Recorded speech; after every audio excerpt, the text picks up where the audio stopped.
Translation. The nectar of your words and the descriptions of your activities are the life and soul of those suffering in this material world. These narrations, transmitted by learned sages, eradicate one's sinful reactions and bestow good fortune upon whoever hears them. These narrations are broadcast all over the world and are filled with spiritual power. Certainly those who spread the message of Godhead are most munificent. In response, please. The nectar of your words and the descriptions of your activities are the life and soul of those suffering in this material world.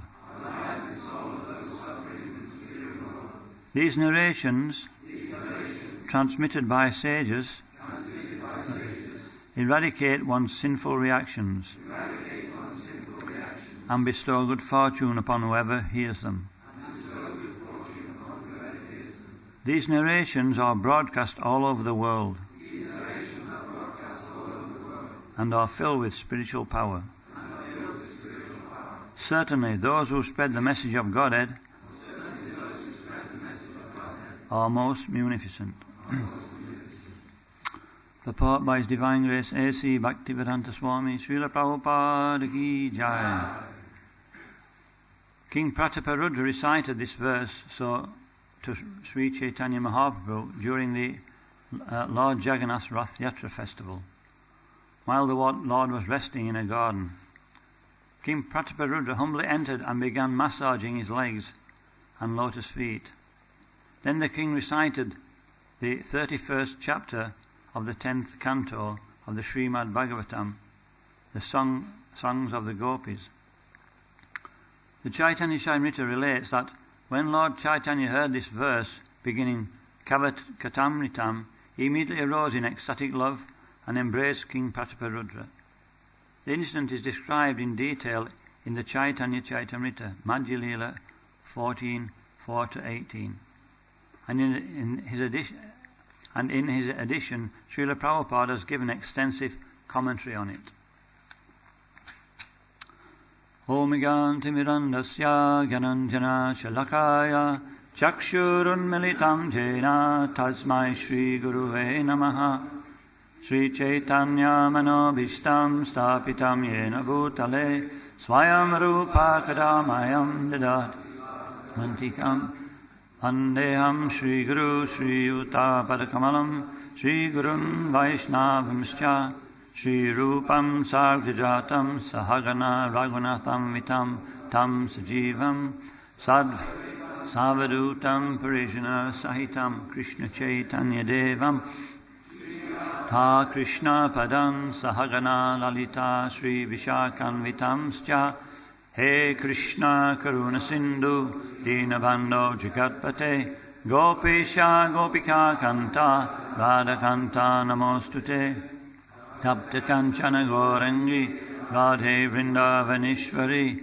Rishavanu Sute Devi Pranamami Hari Priye Panchakalpatarubhyascha Kripa Sindhu Bhayevacha Patitanam Pavanebhyo Vaishnavebhyo Namo Namaha Jai Shri Krishna Chaitanya Prabhu Nityananda Shri Advaita Gadadha Shri Gaura Bhakta Vrinda Hare Krishna Krishna Krishna Hare Hare Hare Rama Rama Rama Hare Hare.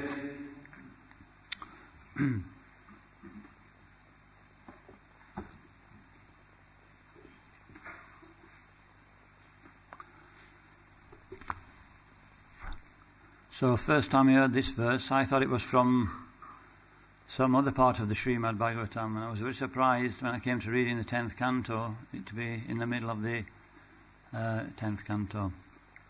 Because when we think about the 10th canto, it's Krishna's pastimes, and they're far removed from this material world. Even though they're performed in Gokul and Vrindavan as we know it now, still we don't associate with Lord Chaitanya and preaching, Krishna consciousness. So the story goes that when Krishna wanted to satisfy the desires of the gopis, he blew his, I think it's his Venam flute, and immediately the sound was so overpowering that they dropped everything immediately. Some were looking after their husbands, feeding their husbands, looking after their children, cooking, but they dropped everything and just ran to the sound of this flute. And when they arrived in Krishna's presence, Krishna tested them. He tested whether they knew actually the philosophy of Krishna consciousness. Well, we'll not go into all that anyway. But anyway, the gopis defeated Krishna, so he had to perform the ras dance. And of course, the intense desire of the gopis was so intense that Krishna wanted to increase their devotion. So he could see within their heart there was that desire they wanted to increase their service. And so Krishna, being omniscient, he arranged a situation where that could happen. And so he created by his pastime potency that the gopis became proud. Pride, is it something we have in the spiritual world? Prabhupada said we can be proud of being Krishna's devotee, proud of our great master. But they were covered and they had some pride that, Krishna's just dancing with me. And so this gave Krishna an opportunity to leave that situation, because Krishna is not, one of the things he doesn't like is pride in a devotee. And so immediately they left. Immediately Krishna left, they realized their misfortune and what they'd done wrong, so they were lamenting, and this is when they sang the Gopi Gita. They were going through the forests of Vrindavan, and they were looking for Krishna here, looking for Krishna there, asking the deers if they'd seen Krishna. This was in their madness of separation. And so then, in this Gopi Gita, they came to this 9th verse. And this seems to be out of context with all the rest of the verses. But if we understand this verse, it means the nectar of your words. What's the nectar of Krishna's words? What's the nectar of Krishna's words in book form? Bhagavad Gita. And the descriptions of your activities. Which one is that? Srimad Bhagavatam. And those who distribute this, what's it say? These narrations are transmitted by exalted personalities, and they eradicate all sinful reactions. Whoever hears these narrations attains all good fortune. These narrations are broadcast all over the world and are filled with spiritual power. Those who spread the message of Godhead, are certainly the most munificent welfare workers. So this is the gopis, the mood of the gopis. Even in that pastime of being, they could understand that separation, the nature of this material world. Obviously their separation is completely different from material separation. It's described how even that is full of spiritual happiness. We can't really perceive that until we experience it. But they were speaking about the condition of the living entities in this material world. And so this particular purport, Prabhupada is saying that many, many years later, 500 years ago, there was a king called King Pratiparudra. And he wanted to see Lord Chaitanya because he was a great devotee. But we all know what Lord Chaitanya's mood is. He says, there's one nice verse in the Chaitanya Chaitamrita. I can't remember the Bengali, but it says, when Lord Chaitanya sees the renunciation of his devotees, he becomes extremely pleased. So what's a king? A king's not a renunciant. So he avoided this king. Even when his close associates petitioned him, he wouldn't listen to them. He said, I won't see a Vishayi, somebody who wants to enjoy the senses. What will that do to my reputation? But anyway, the Gita also explains that the devotees are more merciful than the Lord. Is that possible? It's possible by Krishna's mercy. But anyway, Krishna gives his credit to his devotees, so the devotees eventually arranged the situation during the Rath Yatra. When Lord Chaitanya stopped halfway through, he went into a garden to take rest, and then they dressed King Pratiparudra up in ordinary clothes, ordinary dhoti and kurta, And they said, now you can take your opportunity to serve the Lord. So this is when the king went in and he started massaging Lord Chaitanya's legs and reciting this Gopi Gita. And Lord Chaitanya was in ecstasy. He says, go on reciting, go on reciting. And then he came to the 9th verse and he just stood up in ecstasy and embraced him. He says, you are the most munificent person. Nobody can, I can't repay you for your service. And then, so this is what really pleased Lord Chaitanya. This is our movement, Sankirtan movement. And Krishnadas Kaviraj Goswami explains that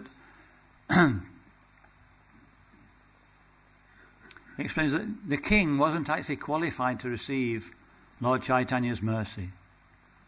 So this is true for everybody. Age of Kali is a very degraded age, as we know, and we come from a background which is far from auspicious. That reminds me, I was speaking yesterday about when Prabhupada was on a morning walk in Hyde Park. He was talking about how we're coming to devotional service after many, many pious activities. It's explained in the Bhagavatam. Krita Punya Punya. The cowherd boys are playing with Krishna because Krita Punya Punya. They've got heaps of pious activities. And so all the devotees accepted this. They maybe was feeling a little satisfied with that statement. We tend to think that we like to think we've had a good past. Yes, I've performed some pious activities. But one devotee, actually call him Bhajahari, he was thinking, this doesn't seem right. I can't remember performing any pious activities, not in this lifetime anyway. So he plucked up courage and he asked Prabhupada. He said, Srila Prabhupada. And Prabhupada stopped, turned round and said, yes. He said, you say we come to devotional service after many, many pious activities. Yes, that's true. But Prabhupada, I can't remember performing any pious activities. Prabhupada said, no, I'm your pious activities. And so this is the situation. So then, obviously, this verse is relating to the gopis also singing this verse in the Vrindavan Leela. So, so that mercy is available to everybody, and a devotee is especially qualified and obliged to pass this mercy on. So how receptive we are to giving that mercy is how much benefit we actually get. Prabhupada's spiritual master told Prabhupada, said, you should preach in the English-speaking world in the West. He said, this will do good for you as well as good for others. So our mood of surrender is very important. There's a quick it's a long pastime, but just to emphasize this, how this verse is saying that King Prataparudra got the mercy, he wasn't qualified. We're getting the mercy, we're not qualified. We're giving the mercy. Other people may not be qualified. So what's the key to being qualified? When Bali Maharaj was attacking the heavenly planets, King Indra saw the power of Bali Maharaj and was very disturbed. Bali Maharaj had pleased his spiritual master, Shukracharya, and therefore his spiritual master had benedicted him with a lot of power. And so the demigods, they went to Brihaspati, their spiritual master, and asked his advice. And Brihaspati said, don't even try to fight. He said, you won't win. He said, now you retire for the time being, and when there's a more favourable situation, then we can go forward. And so this is when all the demigods, they were hiding in so many places. And so after some time, after this suffering, Aditi, the mother of the demigods, she was getting a little bit fed up with this situation. Why are my sons, they're kings of heaven. Why is this Bali Maharaj in place? And so she wanted to change the situation. So she went to her husband, as usual. And her husband was Kasyapa Muni, very powerful sage. And so she explained his problem. He says, what was the first thing he said? Anybody remember? He said, Matra Sparshasta Kuntiya. Shitoshna Shukadukuda, Agamapeeno Nityas Tam Stitikshasabharat. He says this place is a place of happiness and distress. If we get rid of this distress, there'll be another one to follow it. They're queuing up. So don't try, just tolerate. But she had other ideas. No, I want the kingdom back for my sons. So then he had to relent, and he gave another instruction. He said, okay, perform this Payavrata vow, chant this mantra, perform this ritual, and eventually you'll get what you desire. You'll be able to defeat the demigods. And of course we know that she performed this vow very nicely, and then who came but Vamanadev. He appeared and he asked the deity what benediction she wanted, and she said, I would like the kingdom of heaven back for my sons. It's their rightful claim. So be it. So we all know the pastime. Does everybody know the pastime? Does anybody not know the pastime? Everybody knows. So quickly, the Bali Maharaj, he approached. Vamanadev approached Bali Maharaj, and Bali Maharaj was so affected by the beauty of Vamanadev, he decided, I'm just going to give this Brahman dwarf anything. And so he said, give any benediction, what do you want? He said, 3 paces of land. And of course, Bali Maharaj said, I can give you much more than that. And so Vamanadev said, if one's not satisfied with 3 paces of land, he'll not be satisfied with anything in this world. So he said, Tatastu. And of course, first stride was up into the heavenly planets. Next stride, he reached the edge of the universe, and his toe went through the covering of the universe, and in came the Ganges. And then he said to Bali Maharaj, where am I going to put my 3rd step? And Bali Maharaj said, put it there, on my head. And so then Bali Maharaj fully surrendered. It appears externally he went through so much suffering. First of all, he was bound by the ropes of Varuna in front of all his relatives, even though he'd surrendered to Krishna. You imagine you surrender to somebody and then they treat you like that. They completely embarrass you in front of all your relatives.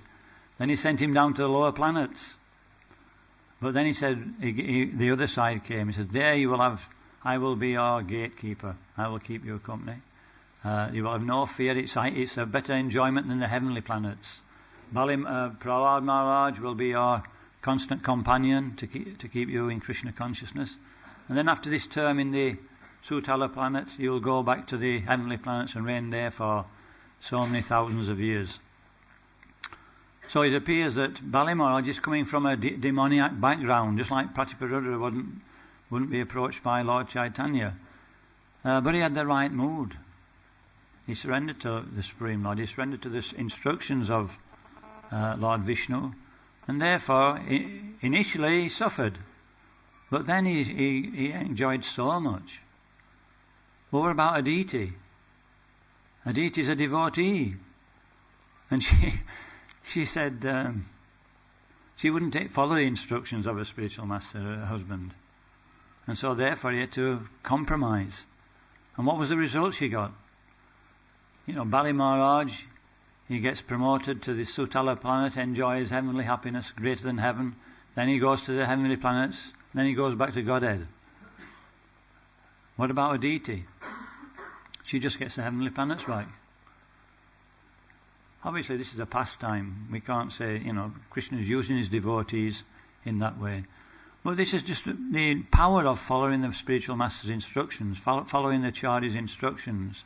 If we follow them properly, then we get all benedictions. If we start to deviate, then so many problems come. And so I was just thinking that the Prabhupada's mood, what's Prabhupada's mood? He got it from his spiritual master, Bhaktisiddhanta Saraswati Thakur. He was talking to him about preaching. He said, we should feed them meat if it will bring them to hear about Krishna. That was Bhaktisiddhanta Saraswati to his spiritual master. That's how determined he was. And when Prabhupada told his disciples this, they were shocked. He said, don't worry, we won't feed them meat. But this is the mood we should have, that preaching is the essence of devotional service. Everything else comes second. Even Prabhupada used the same lines with Hadikesh Prabhu when he was in charge of the preaching in Northern Europe. Before that, he started to preach in Yugoslavia. And Prabhupada asked him, how are you doing with the preaching?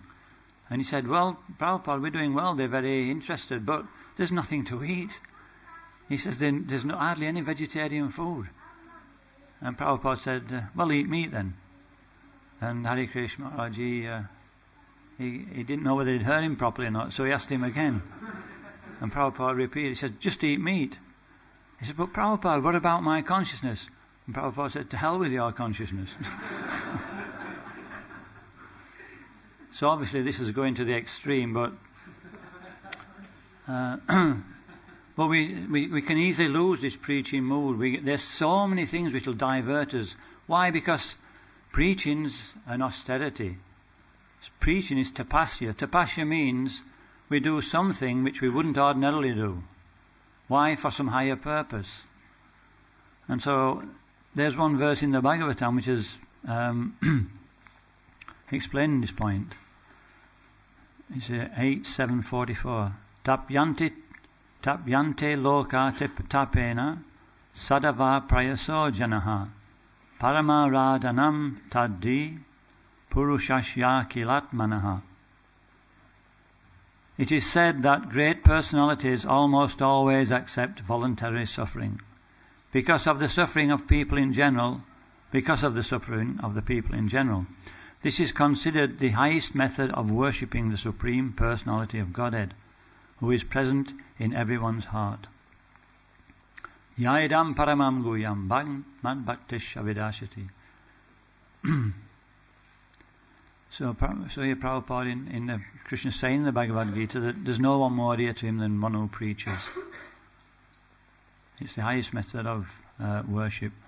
And there are so many verses which we've all heard of before, which are emphasizing this point.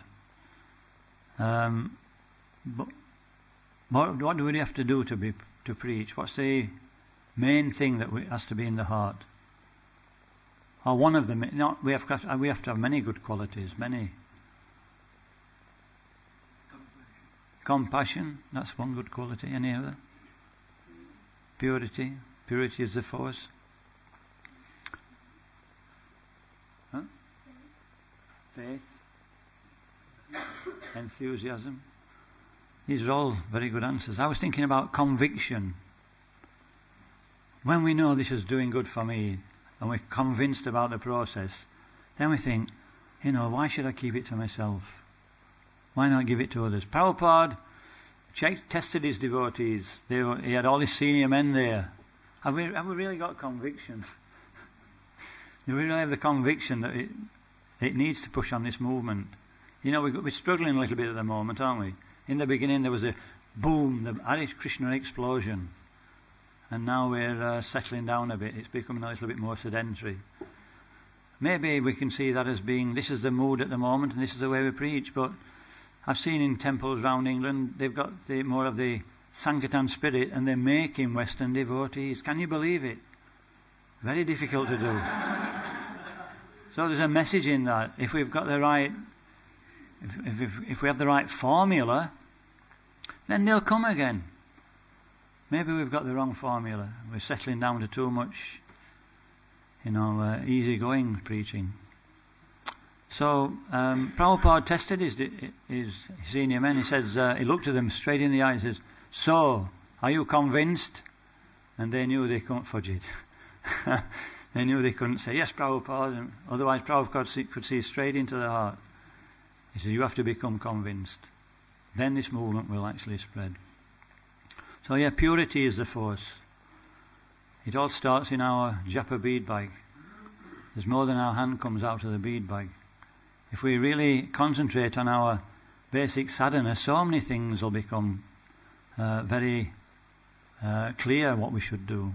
And the more we back off from our sadhana, the more things become unclear and we get diverted into maybe activities which are not in Prabhupada's mood. So anyway, I was told to finish at past, and we're finishing at 15:15.